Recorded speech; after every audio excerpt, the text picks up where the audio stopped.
Do you know the true rules of pest extermination?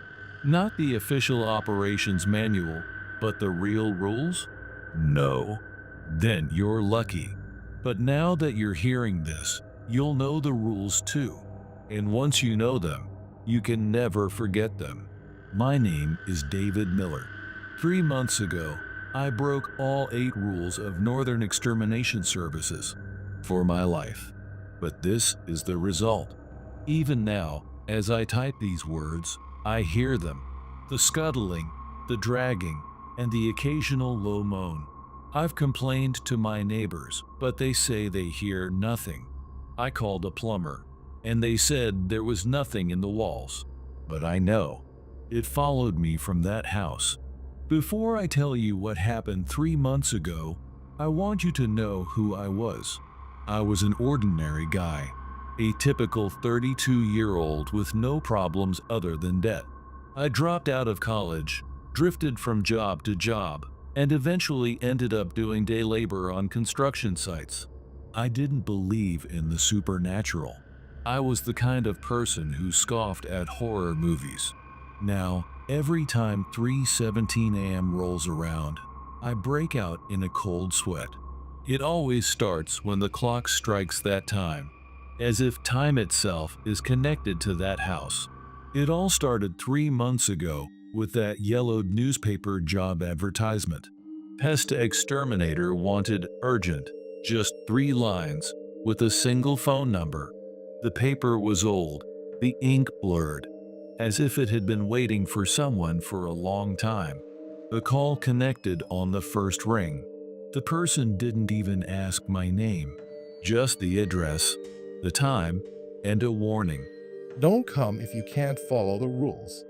Being desperate for money, I had no choice. I arrived at the building exactly at 6 a.m., enveloped in a stillness that belied the urgency of the advertisement.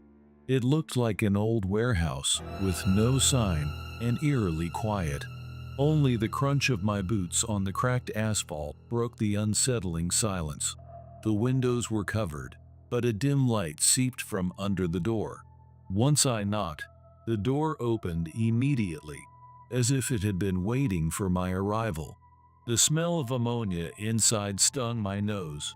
The man sitting behind the desk didn't look up from his clipboard, just glanced at me. He was wiry, with a sharp, angular face. Without greeting or small talk, he slid a folder across to me. This is all for today. Read the rules.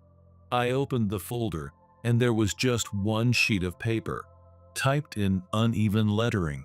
Northern Extermination Services Field Operations Rules. Rule 1. Never use the client's front door. No matter what they say, always enter through a side or back entrance. I looked up. The man's eyes were fixed on mine, as if testing whether I would object. What kind of pest extermination job is this? Follow the rules. Or quit now.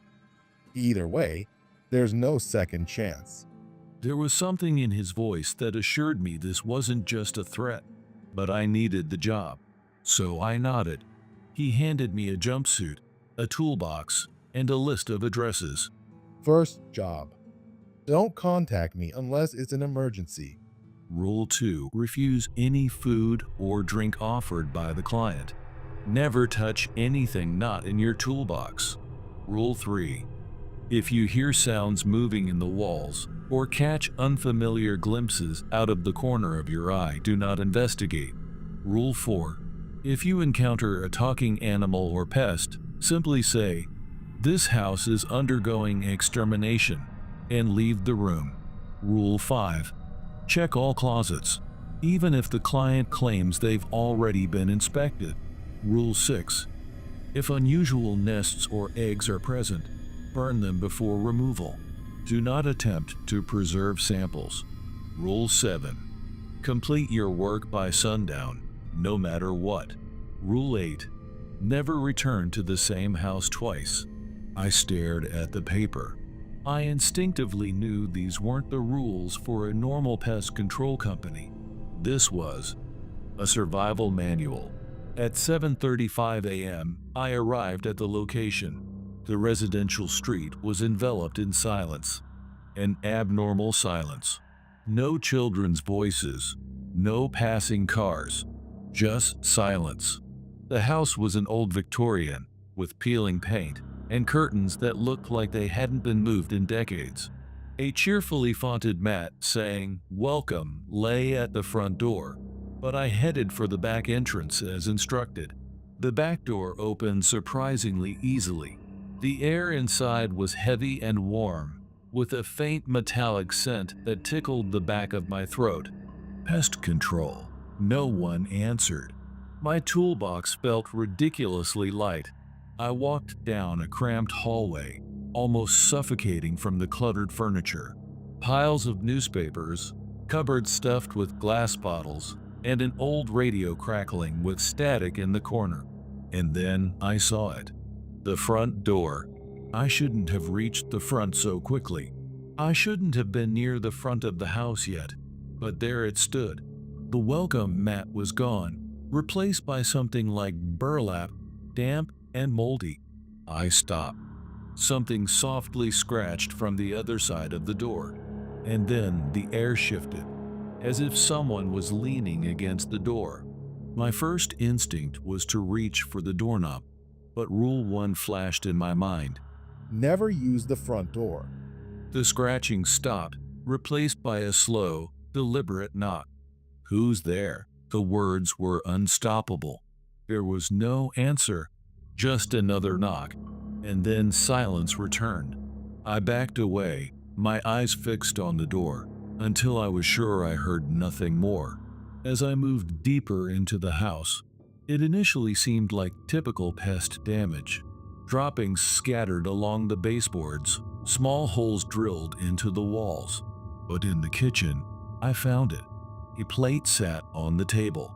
It held some kind of meat, but I couldn't tell what kind. The surface was smooth and glistening, unidentifiable. Next to it was a glass of water. It was cloudy, with something earthy floating in it. I hadn't heard anyone enter, but suddenly the client was there, standing in the doorway. A thin, elderly woman with white hair and a strangeness in her face that didn't quite meet her eyes. "I made this for you." "I don't eat while on the job." Her face subtly twisted, as if I had broken some unwritten rule. "How rude. People like you don't last long around here." She suddenly turned and muttered as she left the room. I didn't follow her. Instead, I opened my toolbox and started setting traps. But when I looked back, the plate was gone. The scuttling started soon after. At first, I thought it was just mice, the sound of claws scratching plaster. But as I moved through the house, the sounds became more erratic, as if something larger, something with weight, was stumbling just out of sight. In the living room, I thought I saw a flicker of movement near the baseboards. Just for a split second, something small and humanoid, scurrying away too fast for me to follow. I spun around abruptly. My toolbox rattled at my hip. "Don't investigate," I muttered. "Must not investigate." The sounds didn't stop. They started coming from the ceiling, from the ducts above me, from below, from everywhere. I moved into the next room, steeling my will not to look back. By this point, having reached the second floor of the house, I felt the weight of the rules more deeply. The list, after all, wasn't just a guide to avoiding trouble. These were survival tactics. The hallway stretched longer than I expected. Warped floorboards creaked under my boots. Doors lined both sides, all closed, with peeling paint scattered on the floor. I stopped at the first door on the right. I braced myself, reaching for the doorknob. Rule 5 came to mind. Check all closets, even if the client claims they've already been inspected. This wasn't a closet, but I decided the principle was the same. When the door opened, it revealed a bedroom where time had stopped. A floral bedspread lay perfectly flat on the mattress, and dust motes drifted lazily in the faint light from the window. The air was old and had a certain sweet scent. I checked the walls and corners, but there were no signs of pests here. However, the silence in the room felt staged, as if something was here. A sound from the closet made me jump, a faint scraping, like fabric dragging along wood. My stomach twisted. The closet was small, with just one sliding door on the back wall, not the kind to house anything large.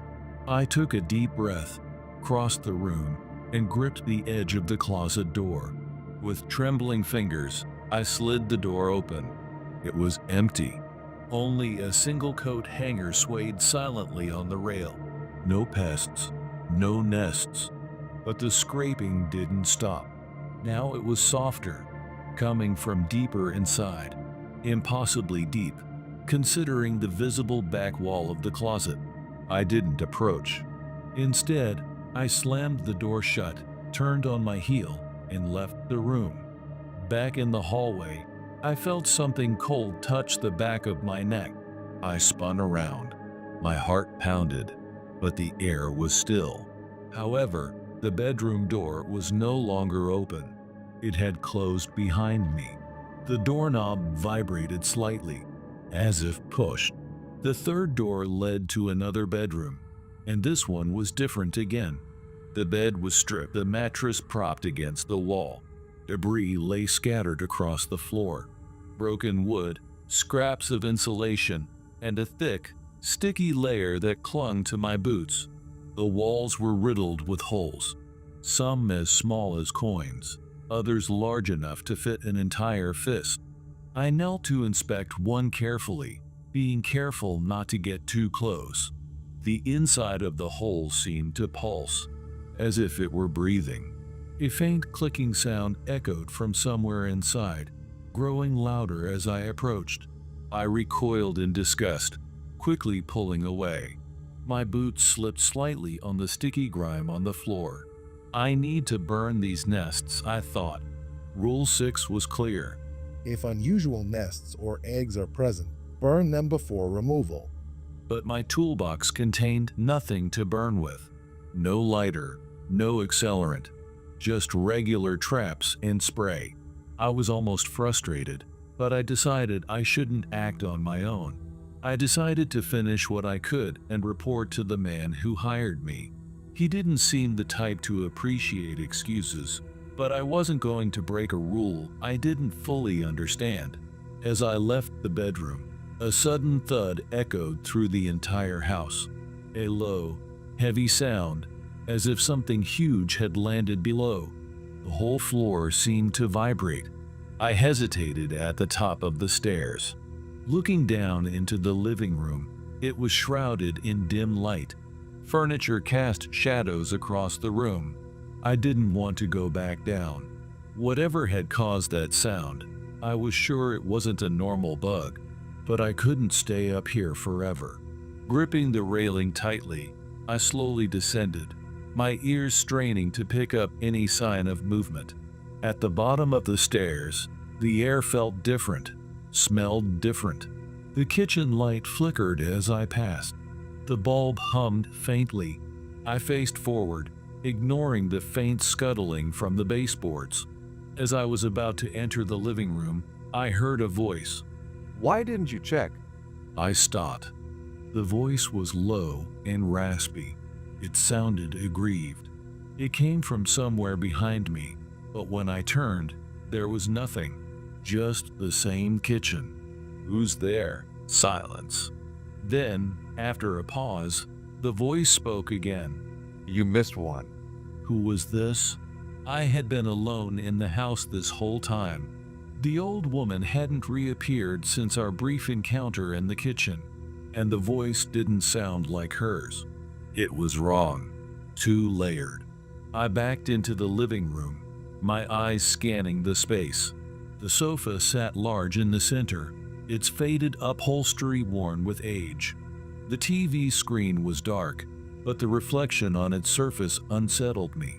Someone was sitting in the armchair. Its form was barely visible. just a faint outline of a body. But the longer I stared, the clearer it became. It wasn't human, and it just sat there, waiting. I blinked. It vanished. I stumbled backward, almost tripping on the edge of the rug. My toolbox fell from my hands, its contents spilling onto the floor. I picked up the tools with trembling hands, stuffing them back into the case. When I looked up again, the armchair was empty. The seat cushions were indented, as if something had been sitting there. "This house is undergoing extermination," I muttered, following Rule 4. But it didn't respond. I needed to leave. I didn't care that the job was unfinished. No amount of money was worth staying in this place for another second. The rule said nothing about leaving early. I stood up, my knees unsteady, and walked toward the back door. The air grew colder as I approached. Each step felt heavier than the last. When I reached the door, I grabbed the doorknob and twisted, but it wouldn't budge. I tried again, harder this time, but the metal felt fused. I looked for the side door, but the hallway that led to it was gone. Instead, there was a solid wall of peeling wallpaper. The faint outline of a door frame could be seen beneath the layers. No, no, no. The rules spun in my head. The words blurred. Complete your work by sundown.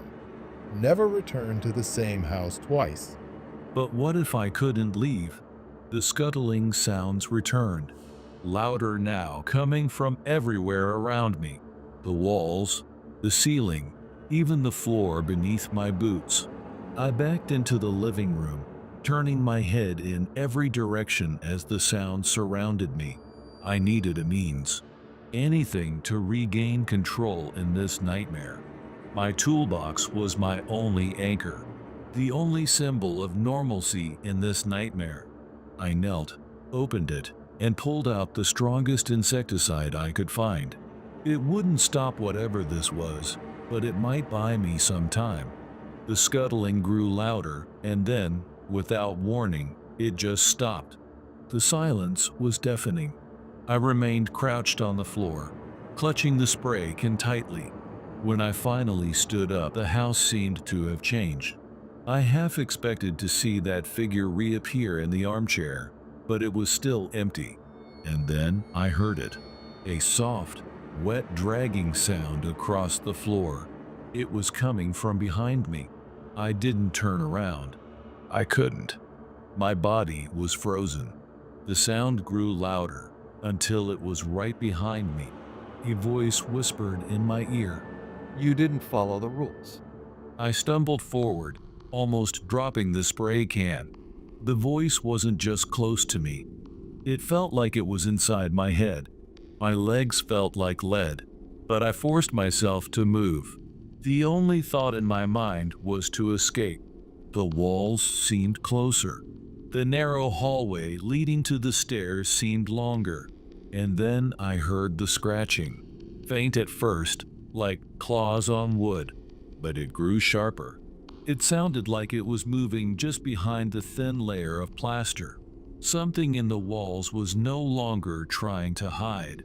I rounded the corner and faced the stairs. And there it was again. The wet dragging sound, but louder now. I stopped. My breath caught in my throat. Something moved in the corner of my eye. A ripple along the cracked wallpaper. I snapped my head towards it. The movement stopped, and the voice returned, clearer this time. Did you think you could leave? I spun sharply, rotating in every direction, but there was nothing. Just the house. Where are you? A low chuckle was the only reply. You broke the rules. I ran for the stairs, my boots thudding on the warped wood. The scratching sounds exploded around me, as if the house itself was alive. Something slammed violently against the wall next to me, hard enough to vibrate the picture frames. I didn't stop to look. The stairs felt like they went on forever. When I finally reached the upper floor, the air was colder. The hallway I had just walked was distorted, doors tilted at odd angles. I needed to focus. There was a rule I hadn't broken yet, a rule that might save me. Rule 7. Finish by sundown. I looked towards the windows, but they were dark, the glass obscured by a thick, oily substance. I didn't know how much time had passed, but I couldn't stop. I forced myself to check the remaining doors, one by one. The first room was a bathroom. Porcelain fixtures stained yellow with age. The mirror above the sink was shattered, splitting my image into jagged fragments. I avoided looking directly at it. My hands moved mechanically, setting traps along the edges of the room. The duct above the shower once moaned, and then fell silent. I didn't linger. The second door led to another bedroom, but this one was different. The bed was stripped, the mattress propped against the wall. Debris lay scattered across the floor. Broken wood, scraps of insulation, and a thick, sticky layer that clung to my boots. The walls were riddled with holes, larger now than when I had last seen them. Some no bigger than a coin, others large enough to fit an entire fist. I knelt to inspect one carefully, being careful not to get too close. The inside of the hole seemed to pulse, as if it were breathing. A faint clicking sound echoed from somewhere inside, growing louder as I approached. My skin prickled. I quickly pulled away. I need to burn these nests, I thought, but my toolbox contained nothing to burn with. As I was about to leave the bedroom, a sudden thud echoed through the entire house. It was low and heavy, as if something huge had landed below. The whole floor vibrated. I didn't want to stay upstairs. Whatever had caused that sound, I was sure it wasn't a normal bug. The third door was locked. I rattled the handle, but it wouldn't budge. I stepped back and examined the door for signs of damage. That's when I noticed something strange. The floor around the doorframe was wet. The wood was dark and swollen. A faint dripping sound came from the other side, steady and rhythmic. I hesitated. Rule 3 was clear. Do not investigate. But the rules hadn't accounted for something like this, blocking my only way forward. The voice returned. You're wasting time. The dripping stopped. I hadn't realized I was holding my breath. I reached into my toolbox and pulled out a crowbar. Its weight in my hand was a comfort, even though I didn't know what I was facing. With a grunt, I jammed the metal edge into the doorframe and pried it open. The wood groaned in protest, and splinters flew as the lock gave way. The door swung open, and the smell hit me immediately, the scent of decay and mold. The room beyond was dark, but as my eyes adjusted, I realized I wasn't looking at a room. It was a tunnel. The walls were jagged, made of dirt and stone, with wooden beams supporting the structure. The floor sloped downwards, disappearing into darkness. I hesitated, gripping the crowbar tightly. I didn't want to go in, but the voice returned, coaxing me forward. Almost there. And then I stepped inside. The tunnel was colder than any room in the house. The air was damp and suffocating. My boots squelched on the wet ground as I moved deeper, the dim light from the hallway fading behind me. I don't know how long I walked, but the tunnel seemed to go on forever. My legs ached, and my hand, gripping the crowbar, was slick with sweat. Just when I thought about turning back, the walls expanded, opening into a cavernous space. The room was vast. The walls were covered in strange, pulsating growths. They glowed faintly, illuminating the space with an eerie, sickly light. In the center of the room was a pile of things. Bones, torn fabric, and fragments of furniture that looked like they had been dragged from the house above. And standing over it all was something horrific. It turned towards me, its movements unnatural and jerky. I stopped. This house is undergoing extermination, I said. The creature paused for a moment. The room was silent, and then, slowly, it tilted its head, as if considering my words, and then it lunged at me. I barely had time to react. I swung the crowbar wildly. Metal met flesh with a sickening thud. It shrieked, stumbling back. I seized the opportunity and ran. I didn't look back. The tunnel seemed to stretch on forever, but I pushed myself forward. The sounds of the creature behind me were deafening, limbs scratching at the walls as it got closer. The house was alive now, scratching, scuttling, and the faint whispers of voices laughing at my despair. I didn't care. I ran for the back door, praying it would open this time. When I reached it, I didn't hesitate. I grabbed the knob and twisted. It opened. The cold air of the outside world hit me like a punch. I stumbled out onto the lawn, gasping for breath. The house loomed dark and silent behind me, but I didn't stop running. Not until I reached my truck. The engine roared to life, and I sped away. When I finally stopped, I was parked on the side of the road, miles from the house. My hands trembled on the steering wheel, my heart hammering in my chest. I didn't know what I had encountered, but one thing was clear. I hadn't finished the job. The rules didn't say what happened if I failed, but I was about to find out. I couldn't sleep that night. The motel I stayed in felt flimsy and vulnerable. The thin walls offered little protection from the wind outside. I sat in the darkness, my toolbox beside me, my heart still racing. The rules were clear, and I had broken them. I had left the job unfinished. It was close to dawn when my phone vibrated. No number displayed.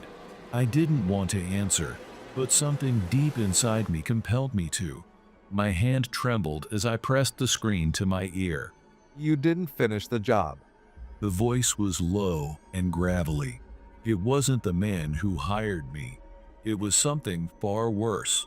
I tried. A long silence, and then, cold and final. By sundown, it will come for you. The line went dead. I sat there for a long time. There was no escaping this. The house, what was in it, the rules that governed this nightmare, they wouldn't let me leave. I had to go back, not just to finish the job, but to destroy what I had unleashed. The thought of returning to that house terrified me, but I couldn't stay like this. If the house wanted me, it would find me wherever I went. Perhaps this was my last chance to do something about it. I spent the day gathering my weapons. A gas can from the hardware store, a lighter from a gas station, rope, nails, a hammer. It wasn't much, but it was all I could think of. As I loaded the supplies into my truck, I caught sight of myself in the window. I looked terribly tired. When I returned to that house, the sun had begun to descend. The air was silent and heavy, and the house waited. The back door was open, swaying gently in the breeze, as if inviting me in. I stepped through the entrance, gas can in hand. The house was quieter than before, but the air felt alive. The same scent of decay was there, stronger now. The rules played like a mantra in my mind. Never use the front door. Refuse all food and drink. Do not investigate sounds. Finish by sundown. This time, I wouldn't break the rules. I started in the kitchen, splashing gasoline on the floor and counters. The liquid pooled around the table and chair legs, soaking into the warped wood. As I poured the gasoline, the scuttling in the walls returned, louder, more frantic. It didn't matter. I wasn't here to clean up. Next, the living room. The armchair was empty, its cushions still indented from whatever had been there before. I soaked it in gasoline. The smell of gasoline burned my nostrils. As I moved to the hallway, I heard it again. That low, wet, dragging sound. From the stairs this time, slow and deliberate, as if something was testing my resolve. I didn't look up. Do not investigate. The upstairs was worse. The pulsating nests I had seen before were larger now, their faint glow casting a sickly light on the walls. The holes in the floor were wider, and a sticky substance clung to my boots with every step. I poured the last of the gasoline in the nursery. The empty crib was a stark reminder of how wrong this place was. I needed to finish this quickly. As I descended the stairs, the house began to change. The walls groaned, the ceiling cracked, and the house seemed to twist in on itself. The house screamed. It wasn't the creaking of wood or the crackling of fire. It was a voice, deep and guttural, echoing through the air. The walls flexed, the ceiling cracked, and the house seemed to twist in on itself. I ran for the back door, but before I reached it, the door slammed shut. I turned, my eyes searching for another escape. The windows were warped, the glass thick and opaque. Flames were everywhere. And then I saw it. The creature from the tunnel. It stood in the center of the room, its pale skin glistening in the firelight, its head tilted, its empty eye sockets staring straight at me. I spotted a side door, a narrow one, hidden behind a wall of smoke. But it was open. I lunged for it, the creature right behind me. The house gave one last moan as I burst into the cool night air. The roof caved in, sending a plume of sparks and ash into the sky. I lay on the grass, gasping for breath. I watched the house burn, the flames warming my skin even from a distance. The screams faded, replaced by the crackling of fire and the distant wail of sirens. It was over. The next morning, I returned to the office. The wiry man behind the desk didn't look up when I entered. You survived. He said flatly. Barely, I replied. He slid a new folder across to me, the same kind I had been given on the first day. What did you learn? I stared at him, my mind racing. I wanted to scream, to demand answers, but I knew that wasn't the point. Instead, I picked up the folder and opened it. Inside was a new set of rules. I closed it without reading. I quit, I said. The man looked up. For a moment, his expression was unreadable. I thought he might argue, but instead, he just nodded. As I left the office, I didn't know what I had been a part of, and I didn't care. All I knew was that this job wasn't worth the pay. Now, you know the 8 rules. Rule 1. Never use the front door. Rule 2. Refuse any food or drink offered. Rule 3. Do not investigate sounds. Rule 4. If you encounter a talking animal or pest, simply say, "This house is undergoing extermination." Rule 5. Check all closets. Rule 6. Burn unusual nests before removal. Rule 7. Complete your work by sundown. Rule 8. Never return to the same house twice. By telling you this story, you now know the rules too. And once you know them, you can never forget them. If your phone rings late at night, and a voice tells you only an address and a time, if you find an ad in a yellowed newspaper for Pest Exterminator Wanted, if you ever hear the name Northern Extermination Services, remember my story. Remember my warning. No matter what, do not break the rules. Because the moment you do, you'll become like me. Every night at 3:17 a.m., something in a jumpsuit will crawl out of your vents, whispering your name, holding an old can of insecticide. Remember the rules. Your life might depend on it.